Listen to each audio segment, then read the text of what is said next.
छात्राः कनेक्टेड इत्यस्मिन् भवतां भवतीनाचं स्वागतम्। बच्चों, आज की कक्षा में हम संस्कृत भाषा का पाठ 3 पढ़ेंगे, जिसका नाम है डिजि भारतम। प्रस्तुत पाठ डिजिटल इंडिया के मूल भाव को लेकर लिखा गया एक निबंध है। इस पाठ के माध्यम से लेखक ने वैज्ञानिक प्रगति के उन आयामों को छुआ है जिनमें हम एक क्लिक से बहुत कुछ कर सकते हैं। हम आज इंटरनेट के माध्यम से जीवन को बहुत सरल बना सकते हैं। हम भौगोलिक दृष्टि से एक दूसरे के बहुत पास आ गए हैं। इसके द्वारा जीवन के प्रत्येक कार्य अत्यधिक सुविधाजनक हो गए हैं। इंटरनेट के माध्यम से किसी भी विषय की जानकारी बहुत ही सरलता से प्राप्त की जा सकती है।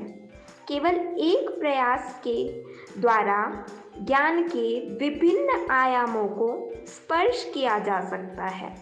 इंटरनेट ज्ञान का वह सागर है जिसमें सूक्ष्म अति सूक्ष्म जीवों से लेकर मानव जैसे अति विकसित प्राणियों तक का ज्ञान सहज प्राप्त किया जा सकता है।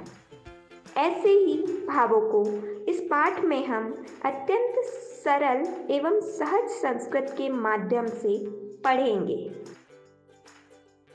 चलिए बच्चों, इसी के साथ शुरू करते हैं इस पाठ का पहला पद। अद्य संपूर्ण विश्वे डिजिटल इंडिया इत्यस्य चर्चा श्रूयते। अस्य पदस्य कः भावः इति मनसि जिज्ञासा उत्पद्यते। कालपरिवर्तनेन सह मानवस्य आवश्यकताऽपि परिवर्तते। प्राचीनकाले ज्ञानस्य आदानं प्रदानं मौखिकम् आसीत्। विद्या च श्रुतिपरम्पराया गृह्यते स्म। अनन्तरं तालपत्रोपरि भोजपत्रोपरि च लेखनकार्यम् आरब्धम्। परिवर्तनानि काले कर्गदस्य लेखन्याः च आविष्कारेण सर्वेषामेव मनोगतानां भावानां कर्गदोपरि लेखन प्रारब्धम्। इन पंक्तियों का अर्थ है कि आज पूरी दुनिया में डिजिटल इंडिया की चर्चा सुनने को मिल जाती है। इस शब्द का क्या भाव है, यह जानने की इच्छा मन में उत्पन्न होती है। समय बदलने के साथ साथ मानव की आवश्यकताएं भी बदलती जाती है। जैसे प्राचीन काल में ज्ञान का आदान प्रदान वाणी के द्वारा किया जाता था तथा विद्या श्रवण परंपरा से ग्रहित की जाती थी। तत्पश्चात तालपत्र के ऊपर तथा भोजपत्र पर लेखन कार्य आरंभ हुआ। समय बदलने के साथ साथ कागज के और कलम के आविष्कार से सभी मन में छुपे भावों का कागज पर लेखन शुरू हुआ। जो पाठ को आगे बढ़ाते हैं और देखते हैं इस पाठ का दूसरा पद। टङ्कन यंत्रस्य आविष्कारेण तु लिखिता सामग्री टङ्किता सती बहुकालाय सुरक्षिता अतिष्ठता। वैज्ञानिक प्रविधेः प्रगति यात्रा पुनरपि अग्रे गता। अद्य सर्वाणि कार्याणि सञ्जलूनक नामकेन अयन्त्रेण साधितानि भवन्ति। समाचारपत्राणि पुस्तकानि च कंप्यूटर माध्यमेन पठ्यन्ते लिख्यन्ते च। कर्गदोगते वृक्षाणाम् उपयोगेन वृक्षः कर्यन्ते सम। परं संगणकस्य अधिकाधिकप्रयोगेन वृक्षाणां कर्तने न्यूनता भविष्यति इति विश्वासः। अनेन पर्यावरण सुरक्षायाः दिशि महान उपकारो भविष्यति। बच्चों, इन पंक्तियों का अर्थ है कि टाइपराइटर के आविष्कार के बाद सामग्री को टाइप होने पर लंबे समय तक सुरक्षित रखा जाने लगा। वैज्ञानिक तकनीक और अधिक उन्नति करती गई और आगे बढ़ते गई। आज सभी कार्य कंप्यूटर के द्वारा किए जाते हैं। समाचार पत्र और पुस्तकें कंप्यूटर के माध्यम से ही पढ़ी जाती है और लिखी जाती है। कागज के उद्योग में पेड़ों का उपयोग होने से काफ़ी पेड़ काटे जाते थे, परंतु कंप्यूटर के प्रयोग से वृक्षों को कटने से बचाने में हमें उपलब्धि प्राप्त हुई है और यह विश्वास है कि इसके माध्यम से पेड़ों का कटना बंद हो जाएगा। इससे पर्यावरण की सुरक्षा की दिशा में महान उपकार होगा। आगे बढ़ते हैं और देखते हैं इस पाठ का तीसरा पद। अधुना आपने वस्तुक्रयार्थं रूप्यकाणाम् अनिवार्यता नास्ति। डेबिट कार्ड, क्रेडिट कार्ड इत्यादयः सर्वत्र रूप्यकाणां स्थानं गृहीतवन्तः। वित्तकोशस्य चापि सर्वाणि कार्याणि सजगयन्त्रेण सम्पाद्यन्ते। बहुविधः अनुप्रयोगः मुद्राहीनाय विनिमयाय सहायकः सन्ति। अर्थात इस समय बाजार में किसी वस्तु को खरीदने के लिए हमें रुपयों की आवश्यकता नहीं है। डेबिट कार्ड, क्रेडिट कार्ड इत्यादि ने सभी जगह रुपयों का स्थान ग्रहण कर लिया है। बैंक के भी सभी कार्य कंप्यूटर के द्वारा किए जाते हैं। अनेक प्रकार के अनुप्रयोग मुद्रा रहित लेन देन के लिए सहायक है।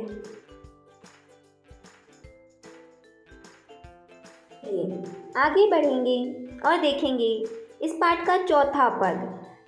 कुत्रापि यात्रा करणीया भवेत् रेलयान यात्रापत्रस्य वायुयान यात्रापत्रस्य अनिवार्यता अद्या नास्ति। सर्वाणि पत्राणि अस्माकं चल दूरभाष्यन्ते ईमेल इति स्थाने सुरक्षितानि भवन्ति यानि सन्दर्श्य वयं सौकर्येण यात्रायाः आनन्दं गृह्णीमः। चिकित्सालयेऽपि उपचारार्थ रूप्यकाणाम् आवश्यकता नानुभूयते। सर्वत्र कार्ड माध्यमेन ई-बैंक माध्यमेन शुल्क प्रदातुं शक्यते। इन पंक्तियों का मतलब है कि कहीं भी यात्रा करनी हो तो रेल टिकट या हवाई जहाज़ के टिकट की आज हमें ज़रूरत नहीं है, क्योंकि सभी प्रकार के पत्र हमारे मोबाइल में ईमेल नामक स्थान पर सुरक्षित होते हैं, जिन पत्रों को दिखाकर हम सब आसानी से यात्रा का आनंद प्राप्त कर सकते हैं। चिकित्सालय में भी उपचार के लिए रुपयों की आवश्यकता अब महसूस नहीं होती, क्योंकि सभी स्थानों पर कार्ड के माध्यम से तथा ई-बैंकिंग के माध्यम से फीस प्रदान की जा सकती है। जो पाठ को आगे बढ़ाते हैं और देखते हैं अगला पद। तदीनाम नातिदूरम यदा वयं हस्ते एकमात्र चल दूरभाष्ययन्त्रमदाय सर्वाणि कार्याणि साधयितुं सर्वथा भविष्यामः। वस्त्रपुटके रूप्यकाणाम् आवश्यकता न भविष्यति। पासबुक, चेकबुक इत्यनयोः आवश्यकता न भविष्यति। पठनार्थ पुस्तकानां समाचारपत्राणाम् अनिवार्यता समाप्तप्राया भविष्यति। लेखनार्थम् अभ्यासपुस्तिकायाः कागदस्य वा नूतनज्ञानान्वेषणार्थं शब्दकोशस्यापि आवश्यकता न भविष्यति। अपरिचितमार्गस्य ज्ञानार्थं मार्गदर्शकस्य मानचित्रस्य आवश्यकतायाः अनुभूतिः अपि न भविष्यति। एतत् सर्व एकेनैव यन्त्रेण कर्तुं शक्यते। अर्थात वह दिन अब दूर नहीं है जब हम हाथ में एकमात्र मोबाइल फ़ोन लेकर सभी कार्य करने में समर्थ होंगे। जेब में रुपया रखने की आवश्यकता नहीं होगी, पासबुक और चेकबुक की आवश्यकता बिल्कुल भी नहीं होगी, पुस्तकों की तथा समाचार पत्रों की ज़रूरत लगभग समाप्त सी हो जाएगी। लिखने के लिए नोटबुक की, कागज़ की, नई जानकारी खोजने के लिए शब्दकोश की भी हमें कोई आवश्यकता नहीं होगी। अनजान रास्ते पर निकलने पर हमें किसी मार्गदर्शक या मैप रखने की आवश्यकता महसूस नहीं होगी, क्योंकि हमारे यह सभी काम एक मशीन के माध्यम से हो जाया करेंगे। आगे बढ़ते हैं और देखते हैं अगला पद। शाकादि क्रयार्थम फल क्रयार्थम विश्रामगृहेषु कक्ष सुनिश्चित कर्तुं चिकित्सालय शुल्क प्रदातुं विद्यालये महाविद्यालये चापि शुल्कं प्रदातुं किं बहुना दानमपि दातुं चल दूरभाषयंत्रेण अलम्। अर्थात सब्जी आदि खरीदने के लिए, फल खरीदने के लिए, होटल में कमरा बुक करने के लिए, अस्पताल का बिल देने के लिए या फिर विद्यालय और महाविद्यालय में फीस देने के लिए, इसी के साथ साथ दान देने के लिए भी सिर्फ और सिर्फ मोबाइल फ़ोन ही काफ़ी होगा। डिजिटल भारत का सपना जल्द ही साकार होता नज़र आ रहा है।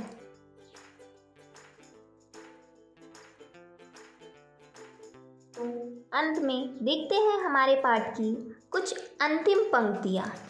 डिजि भारतम इति अस्याम दिशि वयं भारतीयः द्रुतगत्या अग्रेसरामः। अर्थात डिजिटल इंडिया की दिशा में हम सभी भारतीय तेज गति से आगे बढ़ रहे हैं।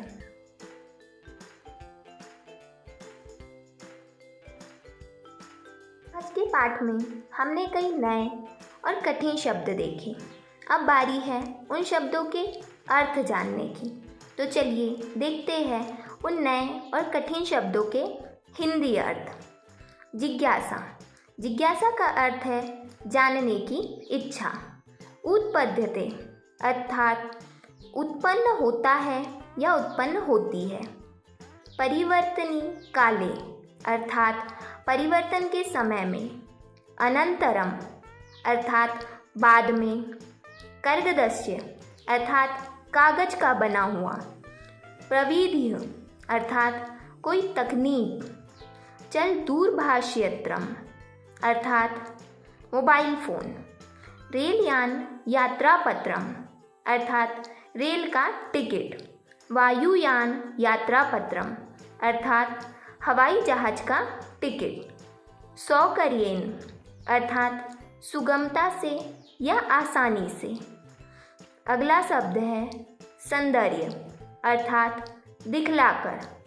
चिकित्सालय अर्थात अस्पताल। वस्त्रपुटके अर्थात जेब। द्रुतगत्य अर्थात तेज गति से। शुल्कम। शुल्कम का अर्थ है फीस।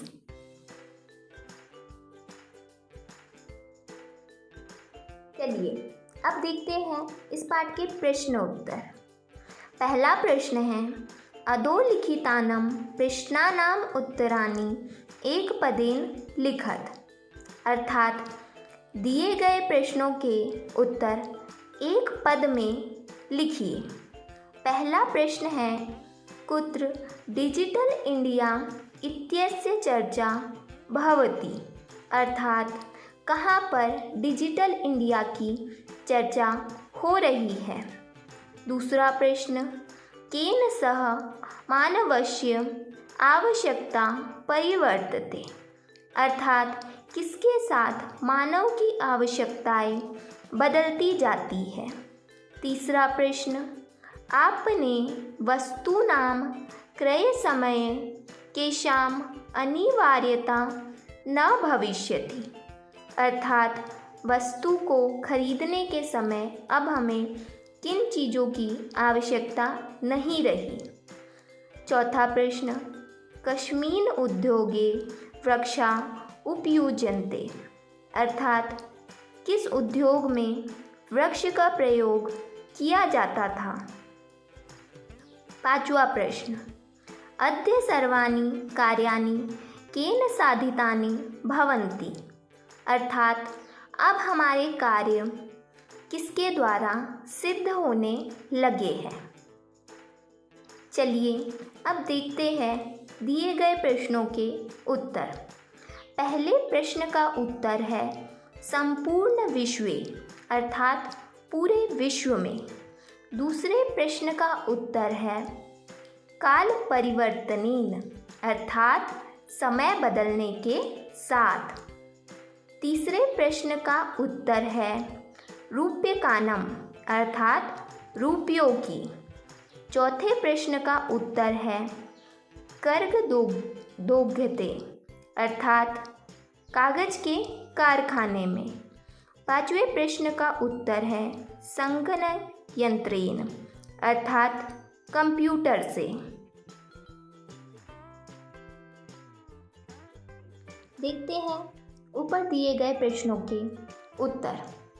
पहले प्रश्न का उत्तर है संपूर्ण विश्वे, अर्थात पूरे विश्व में। दूसरे प्रश्न का उत्तर है काल परिवर्तनेन, अर्थात समय बदलने के साथ। तीसरे प्रश्न का उत्तर है रूप्यकाणम, अर्थात रुपयों की। चौथे प्रश्न का उत्तर है कर्गदोग्धते, अर्थात कागज के कारखाने में। पांचवें प्रश्न का उत्तर है संगणक यंत्रेण, अर्थात कंप्यूटर से। ये बच्चों अब देखते हैं इस पाठ का दूसरा प्रश्न। अधोलिखितान् प्रश्नानां पूर्णवाक्येन उत्तरत, अर्थात नीचे दिए गए प्रश्नों के उत्तर पूर्ण वाक्य में दीजिए। प्रश्न कुछ इस प्रकार है। पहला प्रश्न, प्राचीन काले विद्या कथं गृह्यते स्म। दूसरा प्रश्न, वृक्षाणां कर्तनं कथं न्यूनतां यास्यति। तीसरा प्रश्न, चिकित्सालय कस्य आवश्यकता अद्य नानुभूयते। चौथा प्रश्न, वयं कस्यां दिशि अग्रसरामः। पांचवा प्रश्न, वस्त्रपूटके केषाम् आवश्यकता न भविष्यति। चलिए बच्चों अब देखते हैं उन प्रश्नों के उत्तर। पहले प्रश्न का उत्तर, प्राचीन काले विद्या श्रुति परंपराय गृह्यते स्म। दूसरे प्रश्न का उत्तर है संगणकस्य अधिकाधिक प्रयोगेन वृक्षाणां कर्तनं न्यूनतां यास्यति। तीसरे प्रश्न का उत्तर है चिकित्सालये रूप्यकाणाम् आवश्यकता अद्य नानुभूयते। चौथे प्रश्न का उत्तर है वयं डिजिभारतम् इति अस्यां दिशि अग्रेसरामः। पांचवें प्रश्न का उत्तर है वस्त्रपूटके रूप्यकाणाम् आवश्यकता न भविष्यति।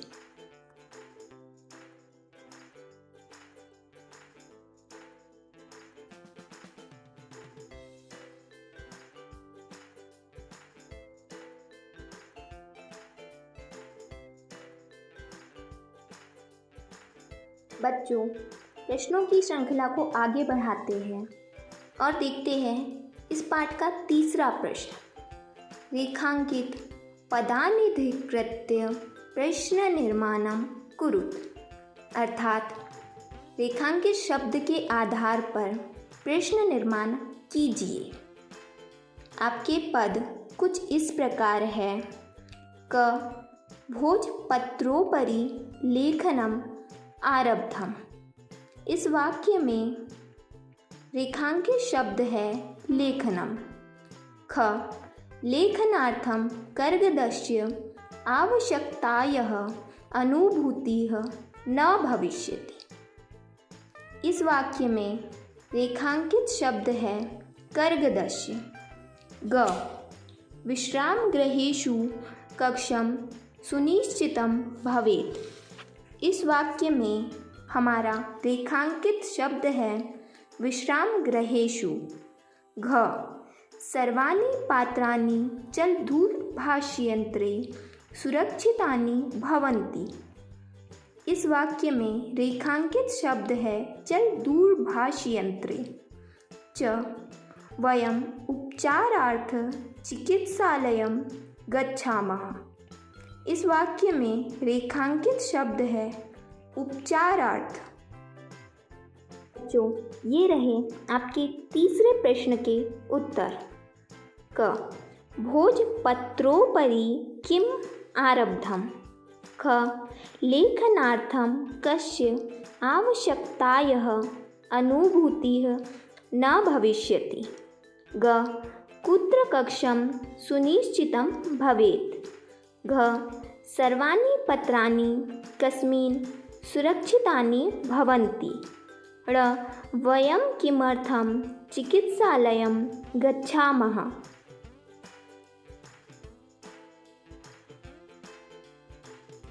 बच्चों, अब देखेंगे इस पाठ का चौथा प्रश्न। उदाहरण मनुष्यत्व विशेषण विशेष्य मेलनम कुरुत। अर्थात उदाहरण के अनुसार विशेषण और विशेष्य पदों का मेल कीजिए। आपके उत्तर आपके समक्ष प्रस्तुत है, जिसमें विशेषण शब्द मौखिकम का विशेष्य है ज्ञानमः, मनोगतः का विशेष्य है भावः, तंडितः का विशेष्य शब्द है सामग्री, महान का विशेष्य शब्द है उपकार, मुद्राविहीनः का विशेष्य है विनिमयः। ये बढ़ते हैं और देखते हैं हमारे इस पाठ का पांचवा प्रश्न। अधोलिखित पदयोः संधि कृत्वा लिखित। अर्थात नीचे दिए गए पदों की संधि करके लिखिए, अर्थात इन्हें जोड़कर लिखिए।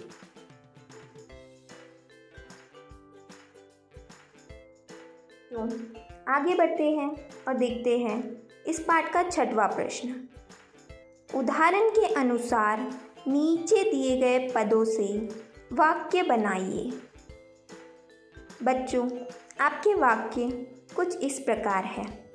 आवश्यकता वस्त्रकूटके रूप्यकाणाम् आवश्यकता नास्ति। दूसरा सामग्री लिखिता सामग्री बहुकालाय सुरक्षिता नातिष्ठत।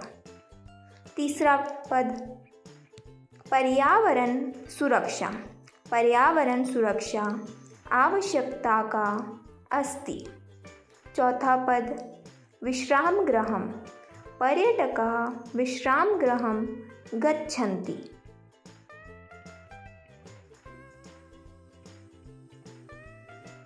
ये बढ़ते हैं और देखते हैं इस पाठ का अंतिम प्रश्न। उदाहरण अनुसारम कोष्ठक प्रदत्तेषु पदेषु चतुर्थी प्रयुज्य रिक्तस्थानानि कुरुत। अर्थात उदाहरण के अनुसार कोष्ठक में दिए गए शब्दों में चतुर्थी विभक्ति का प्रयोग करके रिक्त स्थान भरिए। आपके उत्तर कुछ इस प्रकार है। पहला छात्राय पुस्तकं देहि। दूसरा अहम निर्धनाय वस्त्राणि ददामि। तीसरा लतायै पठनं रोचते। चौथा रमेशः सुरेशाय अलम्। पांचवा अध्यापकाय नमः। जो इसी के साथ हमारा आज का पाठ समाप्त होता है। आशा है कि आप सभी को आनंद आया होगा। फिर मिलेंगे एक नए पाठ के साथ। धन्यवाद।